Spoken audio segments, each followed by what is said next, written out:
People just kept saying that AI was going to replace producers right away. It certainly affected producers, but realistically, as I've said this a bunch of times, producers are going to be the one using it to replace recording artists, especially after what happened with Xania Monet. Now that she, who is not a she, it's an avatar, that's not a real human being. But ever since this avatar reached the Billboard charts for R&B airplay, I knew a bunch of people were going to rush in. I knew this was going to happen a couple more times. I don't think this is going to be the norm, but it happened with country music. And I love this article in the Register. AI slop its new high as fake country artist goes to #1 on Billboard digital songs charts. I listened to the song. It is not, in my opinion, it's not good, but it's good enough. And as we know, there are plenty of fans out there who are, they don't necessarily have sophisticated ears. And so they like what they like. It also could be bots. It could be both. I don't know. So no producers were involved in either of these, but also no singers were involved. So that kind of just cancels itself out. However, Eric Bellinger, who's an amazing singer, songwriter, producer, claims he just signed 2 AI artists, but there's a twist. All right. So am I mad at Eric Bellinger for doing what he's doing or saying that he's doing what he's doing? Because, I'm the AI hater. I'm the guy that hates AI. Oh my God, Payne hates AI, even though I've been using AI and promoting AI platforms that are ethically sourced for years. Well, let's see. Yo, you signed 2 AI artists? Yes. Yeah? Yes. What's that about? So it really came from me having an overload of songs. So it's like I'm signing them, but I'm also creating them. You know what I mean? Like tailored to what I want it to look like, the sounds that I want it to sound like, but it's still my voice, still me singing. But, I'm able to pitch to different styles of delivery in the music with this tool. You know what I mean? Using it in my favor. It's like, a lot of people are concerned and questioning it, but it's like, yo, you gonna hear that difference. It's still gonna, AI still gonna be slapping better than, you know what I'm saying? Crazy, bro. I know. Like, we shouldn't be scared of it, but we should be aware of it. And I guess use it before it uses us. Yeah, there you go. I'm not gonna be the last one, You don't move with the times, you get left behind. It was a little confusing. It's almost like maybe a manager is encouraging this and he doesn't really know how to really explain it yet. That's how it sounded to me. So he basically said he's creating it. So maybe he's doing different versions of his music. So I don't know if they have different artist names or if maybe it's just a country version or an opera version of Eric Bellinger. But if you guys have any understanding of what he just said, what is your response to his usage of AI? It sounds like what you were saying, like that, like right when it got to the end, I was like, oh, I don't think he understands this. Cause it felt almost like he contradicted himself, cause he was like, it's gonna be better, but it's still me. And I'm like, wait, what? Eric Bellinger to me is one of the greatest songwriters of our time. And so I could see him being extremely frustrated because he releases his own music. Then he's writing like smash hits for like Chris Brown and Beyonce and Rihanna. And then he probably has a ton of songs that he's pitching that aren't getting placed with artists he can hear them with. And I've heard him do interviews about it where he gets frustrated because he's like, I'm giving them what their next sound is, but they're still looking for what just happened. So I think he's a visionary. So at first, when I was listening to this just now, I'm thinking, oh, maybe he's just trying to get more of his music out. So he's creating he's building an AI artist to release this stuff. Now I'm unsure. I'm unsure if it's like, is it his tracks that he's trying to release? Is it because his range is crazy too, because his falsetto, he can almost sound like a woman. He can do low end stuff. So I'm like, I'm not even actually sure what Eric Bellinger himself needs. So I'm not sure. I thought originally, right at the beginning, I'm thinking it was because he wanted to release more music and maybe not it be under Eric Bellinger. But I'm not sure. I think it's a very interesting take though.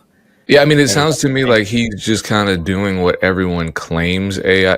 Again, I think he's being intentionally vague when he describes it because he is a creative, and I don't think I don't want to insult his intelligence and say I don't think he understands. I think he probably knows what the process entails, but he doesn't maybe want to give away too much to make it seem like he's not doing enough and maybe compromise people's perceptions of his credibility, because he's as Aaron said, he's up here, but it sounds to me like he probably just has a ton of demos sitting around.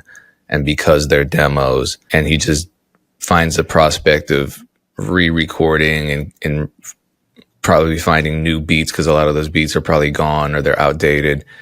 He's just gonna run, or maybe he's just running his voice through AI because it wasn't recorded properly. It sounds like he's using AI in a way that, you know, how I talked about on last week's episode, where I'm like, if it was just a matter of saying, oh, that's kind of lazy, but I understand, then you'd be a hater to hate on him for doing that. Like, I would never make a video saying Eric Bellinger is destroying music because he's using AI. He's got 100 original songs that he just wants out and he wants to enhance them. And this is something he's trying.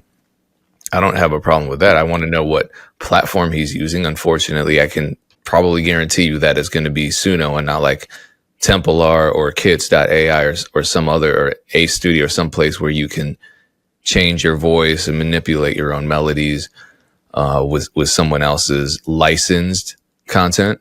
You know what I mean? So hopefully he is. So are we all on board for usage of AI where you're a songwriter or a producer and, you know, nobody's rocking with your beats right now? You don't have like dope artists so you use AI to generate the song to kind of show people what it could be. But in that process, you also put it on Spotify and start earning money. I mean, all this stuff obviously is legal, it's fair game, but like, would you green light that process? Or a songwriter, same thing. I can't tell people what to do. All I'm saying is, whenever I criticize AI, it's fact-based. It's based on case law. It's based on rulings. It's based on what's been discovered in released documents that are a part of the lawsuits. It's based on actual statements from CEOs. It's based on findings from actual end users. So the frustration for me is that when I say, here's an example of someone finding a producer tag in Suno's output, and someone will say, well, they don't actually sample anything. Like, there's clear evidence that they are. Or when you discover in the court documents that Suno says, yeah, we've used everything from the open internet, and then someone else adds to the lawsuit, because there are additions to the lawsuit where now Suno's being accused of scraping files from audio and video files from YouTube, which violates their terms of service, to say nothing of copyright infringement. And people are like, no, they don't do that. That's where the conversation gets into this really, I guess, unproductive territory where it's like, look, just deal with reality. We know what's going on. If you want to dick ride the AI companies, cool. I get it. We worship billion. Like the conversation we were having before where you were saying, Aaron, when reality hits you, you realize that a lot of these folks who are multimillionaires, billionaires, are lazy and inept, and the hard workers are the ones who are creating their wealth for them. We worship those people. We worship those people at the top just because they have the wealth oftentimes. So I get people, that's how they are with the AI company. It's like, I don't want to get left behind. I want to be on the winning team. Let me worship AI. We're just not dealing in facts, though. Again, if I were up here grandstanding about how Eric Bellinger is lazy, I would look like a hater. So why would I do that? I don't police producers for using loops. I don't police singers for using any particular tool that's ethical. That's all. But I will criticize something that's unethical. I think like your example, Dame, it's like case by case for me. Like it's almost an oversimplification to be like, are we okay with producers doing this? Because my thing is, if a producer has beats that need to get out there and nobody's really rocking with him, then he goes on AI and types in a prompt. The source of even the lyrics that may be generated or the sound of the voice is coming from something that wasn't authorized by the person that made it. So I don't know. I don't know if I'm okay with that personally. And then, but as a songwriter, I've seen it. Like I said, one of the artists the only artist I still work with, she uses it all the time. And she's just like, track out, thing and with a B suspended chord with a guitar. Like she's literally talking through every single thing. Like it's a 10-minute walk And then she gets to the studio and she's like, bounce this to my producer. And it's this fully fleshed out. It doesn't sound incredible, but it's a reference track for her band. I can't say that I'm bothered by that because that takes so much skill to even know how to do that. I just think it's a case by case basis because I think it's tough too, because it's like, okay, but where did that guitar sound come from? Do you know what I'm saying? And again, it's cool because like Payne said, like when it comes to loop machines or like sample packs, different things like that, I just think I'm always kind of erring on the side of a human right. And I think the more that we become comfortable with just being like, oh, it just is what it is. It's open source. It's open source. It's open source.